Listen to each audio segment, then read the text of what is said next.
Bonjour les gens, alors comment que ça va depuis la dernière fois? On nous a rebloqué au final, hein, ça y est, c'est reparti. Hein. La dernière fois, c'était le fin du confinement, j'ai arrêté mes recettes. Et là, ben, c'est un nouveau confinement, donc j'ai repris mes recettes, et puis c'est tout. Je vous l'avais dit de toute façon que j'ai revenu le 15 novembre. Hein. Donc les fêtes, elles approchent, je vais vous préparer quelques recettes pour les fêtes.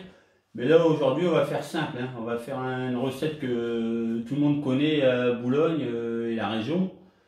On va faire un Welsh Rarebit. Donc c'est pas une recette compliquée, mais souvent on me demande, moi j'arrive pas à faire fondre le fromage, ça fait des grumeaux, etc.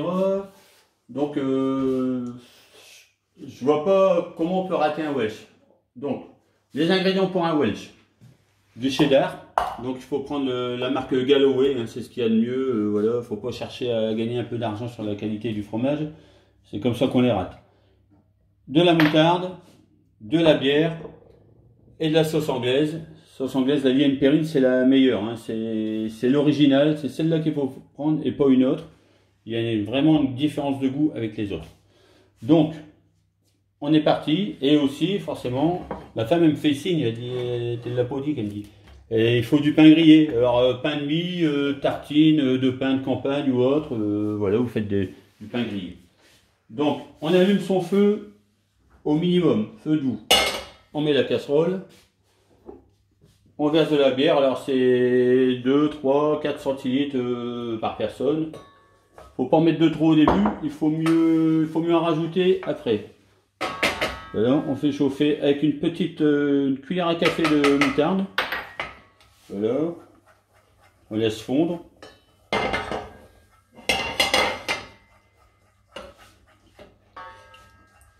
Alors, au début, on peut monter le feu un peu pour lancer la température. Comme ça, la casserole va être bien chaude. Une fois que la bière elle commence légèrement à frémir, voilà, ça y est, ça commence à frémir déjà là. Voilà, ça frémit, on voit les petites bulles là. Donc là, on baisse le feu au minimum et on verse le cheddar. Alors vous avez remarqué que le cheddar, moi je ne l'ai pas râpé. Parce que râpé, je trouve que de temps en temps, ça peut provoquer justement des grumeaux. Ça fait des boules en cuisant et c'est pas évident. Donc je l'ai coupé en dés. Hein, je l'ai coupé en dés et enfin, j'ai toujours trouvé que c'était mieux comme ça. C'était plus pratique. Donc ça va fondre, ça met un petit peu de temps à fondre. Hein. Alors bon, il faut savoir que alors, le Welsh, il y a plusieurs versions. Donc le Welsh, il vient de... Comment on est... Le Welsh est arrivé à Boulogne-sur-Mer et les environs. Alors il est soi-disant que ça serait un soldat britannique pendant la Première Guerre mondiale qui aurait apporté ça dans les bistrots du coin à l'époque. Parce que en fait c'était un plat nourrissant et ben, les soldats avaient besoin de manger des plats consistants. Donc voilà, ça c'est une des origines. Alors je dis pas que je détiens la vérité, mais c'est celle qui revient souvent dans les conversations. Hein, donc voilà. Donc les Welsh, il y a plusieurs versions. Il y a le Welsh simple, le Welsh complet, le Welsh jambon. Donc le simple, c'est celui que je suis en train de faire. Moi j'aime bien manger un Welsh simple. Donc c'est simplement le cheddar fondu, du pain grillé, voilà, gratiné, c'est tout. Après le Welsh jambon, ben, on rajoute une tranche de jambon sur le pain grillé, on nappe de fromage. Et le Welsh complet, en plus du jambon, on met un œuf au plat au-dessus, à la fin, quand le Welsh est terminé de gratiner. Donc vous voyez, ça commence à fondre, là, ça va relativement vite. Hein. Alors souvent dans les restaurants, les gens ils disent, je me souviens quand j'avais mon restaurant, fais-nous un Welsh, on est pressé. Et ils pensent que ça va vite. Mais un Welsh, il faut savoir qu'il faut être dessus. Quand vous êtes en cuisine, que vous êtes un peu débordé, une pièce de viande, vous la mettez, vous la surveillez entre deux, vous faites autre chose. Qu'un Welsh, il faut être dessus, il faut tourner. Il faut tourner tout le temps, donc ça vous bloque. Et il faut trouver le moment pendant le service pour faire le Welsh. Donc c'est pas spécialement rapide. Il ne faut pas prendre un Welsh en disant... je vais être vite servi, c'est pas toujours la vérité. Voilà, ouais, ça fond. Ouais, c'est presque fini. Alors pendant cela, je vais mettre mes deux écuelles, on appelle ça des écuelles, au four à chauffer. Voilà, il a chauffé. Pendant que mes écuelles elles chauffent, le fromage il est pratiquement fondu. Voilà. C'est vraiment pas compliqué, hein. Celui qui me dit ouais j'ai du mal à les faire, ou alors ils mettent trop de bière ou pas assez, ou alors ils achètent un fromage qui est pas de bonne qualité. Alors, les fromages, hein, vous pouvez les trouver chez mon ami Roland là, qui fait les marchés du Portel, hein, Roland Delannoy. Après vous allez aussi chez Romain Olivier, hein, bien connu forcément, hein, le fils de Philippe, hein, qui est maître fromager. Donc voilà, là le fromage est fondu, je vais sortir mes deux écuelles. Je vais retirer un peu du fond, parce que autrement ça va cuire au fond. Donc dans les écuelles, je mets mon pain grillé. Voilà, il faut le faire griller pas trop, hein, après. Voilà, comme les tranches elles sont petites, je vais en rajouter la moitié d'une tranche. Voilà, ça n'a pas d'importance. Hein,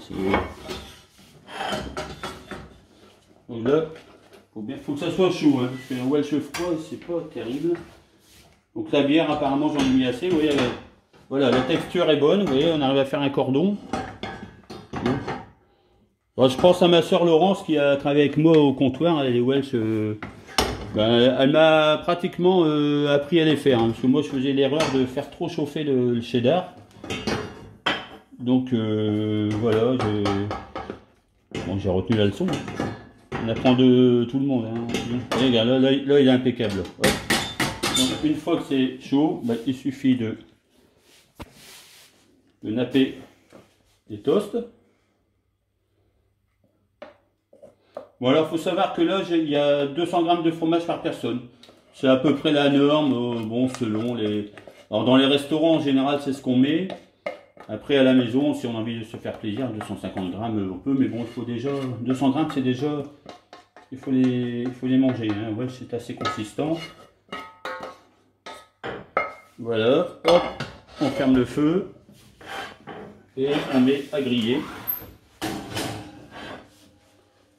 Griller, ça va demander allez, 30 secondes, 40 secondes maximum.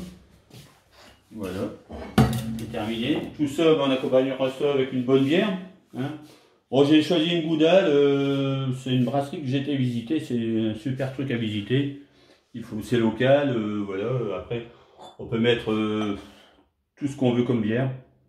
Alors, il y en a qui prétendent que c'est de la bière brune. D'autres, enfin, chacun a sa recette. Chacun dit son mot. Bon, voilà, moi, je prétends pas détenir la vérité. Donc, voilà, je fais un peu à l'instinct. Le principal, c'est que ça soit bon. Voilà, mes amis. J'espère vous retrouver dimanche prochain, dans 8 jours, pour une autre recette. Hein, et plus on ira vers les fêtes, et plus ça sera des recettes un petit peu plus festives, avec des plats de qualité.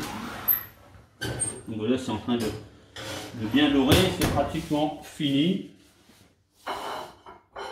C'est pratiquement fini. On attend. Il faut avoir de la patience en cuisine, hein. Je le dis tout le temps, mais c'est la vérité. Voilà. Allez, c'est pas bon ça. Hop.